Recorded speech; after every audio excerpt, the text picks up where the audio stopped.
La teoría neodarwinista o teoría sintética de la vida sintetiza los postulados de Darwin respondiendo a las objeciones que se le hacían a la misma. La teoría de Darwin no explicaba por qué aparecen nuevas variaciones ni cómo se transmitían a su descendencia, y gracias a la genética se pudo explicar. Pero, ¿de qué habla esta teoría? La evolución neodarwinista es un fenómeno poblacional en el que se pueden diferenciar tres procesos: la génesis de variabilidad genética, cómo se moldea esta con el transcurrir de las generaciones, y los procesos de especiación cuando la diferenciación temporal y espacial de las poblaciones lo permite. El neodarwinismo clásico se basa en 4 principios fundamentales: la variabilidad, las mutaciones, el individuo no evoluciona y la selección natural. La variabilidad hace referencia a la diferencia que existe entre los individuos de una población. Existen dos tipos de variabilidad: la variabilidad genética y la variabilidad en el aspecto físico. La variabilidad genética es la variación en el material genético de una población, y la variabilidad física es la característica de los individuos de una población que puede verse a simple vista. La mutación son cambios al azar en el material genético, principalmente en los primeros momentos, donde los espermatozoides se juntan con el óvulo. Por esta razón, las mutaciones son la causa principal de la variabilidad genética de una población. Esto también genera que existe una variabilidad fenotípica. Estas mutaciones permanecerán en el ADN del individuo que mutó y se transmitirán a sus descendientes. Estos cambios al azar en el material genético pueden traer consecuencias, ya sea beneficiosas, neutras o perjudiciales. El tercer principio dice que el individuo no evoluciona. Dicen que los individuos no evolucionan, lo que evoluciona es la población. Y el cuarto y último principio es la selección natural. Dice que los individuos con características heredables que aumentan la posibilidad de sobrevivir y dejar descendencia serán seleccionados por la naturaleza.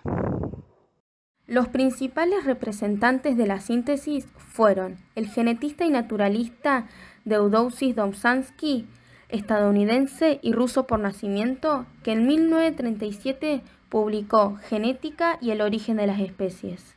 Esta publicación es considerada el suceso más importante de lo que se conoce como la teoría sintética de la evolución. Lo que hace es combinar la selección natural darwiniana y la genética mendeliana. Luego, Ernst Walter Mayr fue uno de los más notables biólogos evolutivos del siglo. Fue, además, un renombrado taxónomo, historiador de la ciencia y naturalista. Es uno de los científicos que apoyó la síntesis evolutiva moderna en el libro Genética y el origen de las especies de Theodosis Domzhansky. Mayr propuso en su libro Sistemática y origen de las especies al concepto biológico de especie, según el cual una especie es una población natural de individuos que pueden cruzarse entre sí, pero que están aislados reproductivamente de otros grupos afines. Por último, George Gaylord Simpson, especialista en los mamíferos del Mesozoico y del Cenozoico, publicó una obra muy representativa, la cual fue llamada Tiempo y modo en la evolución. Fue escrito con el fin de demostrar que los temas que Domzhansky desarrolló en Genética y origen de las especies eran por completo compatibles con la paleontología. En la introducción establece que parte de su estudio es un intento de sintetizar paleontología y la genética. Esta teoría en su época fue rechazada de alguna manera, ya que en ese momento la mayoría de las personas creían mucho en las religiones y no aceptaban cualquier pensamiento que no esté asociado a las mismas.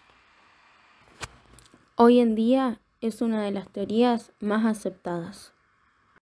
La teoría evolutiva de la especiación por selección natural se convirtió en la base de los estudios evolutivos modernos, y con los avances en biología evolutiva se incorporaron nuevos hechos y descubrimientos a la teoría de Darwin y se construyó el neodarwinismo. Las similitudes que comparten estas teorías son que ambas hablan de la evolución de una especie, consideran la selección natural como factor e incluyen hallazgos de Darwin.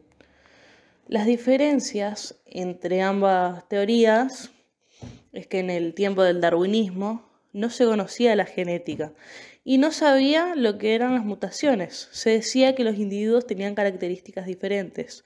En cambio, en el neodarwinismo usan los genes como explicación y usan las mutaciones como medio de explicación de cambios en individuos.